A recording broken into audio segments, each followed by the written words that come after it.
Hi friends, இன்றைக்கி நம்ம பார்க்க போகிற ரெசிபி என்னென்னா ஃபிஷ் கறி கிரேவி. இதை எப்படி செய்கிறதுன்னு பார்க்கலாம்.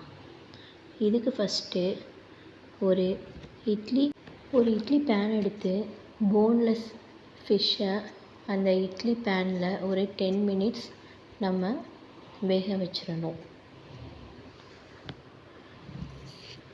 எலும்பு எதுவுமே இருக்கவே கூடாது. அப்போ தான் அந்த ஃபிஷ் கிரேவி மசாலா நல்லாயிருக்கும். வாங்க இதை பற்றிட்டு மூடி வைக்கலாம் ஒரு 10 மினிட்ஸ்க்கு. இப்போ இது நல்லா வெந்துட்டுருக்கு. இப்போ 10 மினிட்ஸ் ஆயிடுச்சு. இப்போ இதை ஓப்பன் பண்ணி பார்க்கலாம். நல்லா வெந்துடுச்சு. மேலே பார்த்தீங்கன்னா அந்த தண்ணி எல்லாம் இதாகிடுச்சு. இந்த ரெசிபிக்கு தேவையான பொருட்கள்: சின்ன வெங்காயம் ஒரு 10 பல், பூண்டு நல்லா பொடிசாக கட் பண்ண ஒரு 7 பல், தக்காளி ஒரு 3 சைஸு, மல்லித்தழை, கருவேப்பிலை. சின்ன வெங்காயத்தை நல்லா பொடிசாக கட் பண்ணிக்கோங்க. பூண்டையும் நல்லா பொடிசாக கட் பண்ணிக்கோங்க. ஒரு பேன் வச்சு எண்ணெய் ஒரு 3 டேபிள் ஸ்பூன் ஊற்றி சின்ன வெங்காயத்தையும் பூண்டையும் நல்லா வதக்கிடணும். அடுத்து மல்லித்தழை, கருவேப்பிலை அதையும் போட்டு நல்லா கோல்டன் அளவுக்கு நம்ம நல்லா வதக்கிடணும். இதை நல்லா வதக்கலாம் கோல்டன் ப்ரௌனிஷ் ஆகிற வரைக்கும்.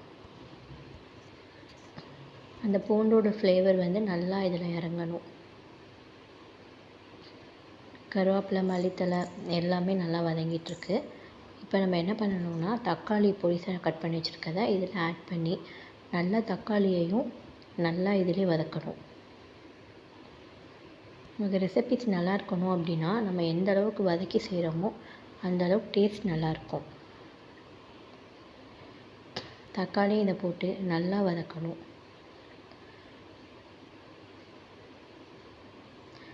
பாருங்கள், இப்போ நல்லா தக்காளி, வெங்காயம், பூண்டு, மல்லித்தழை, கருவேப்பிலை எல்லாம் வதக்கி இப்போ நம்ம இதை நல்லா ஒரு லிட் வச்சு க்ளோஸ் பண்ணிடலாம். நல்லா ஒரு 5 மினிட்ஸ்க்கு நல்லா எல்லாமே வதங்கணும். இப்போ பாருங்கள், நல்லா வதங்கிட்டுருக்கு.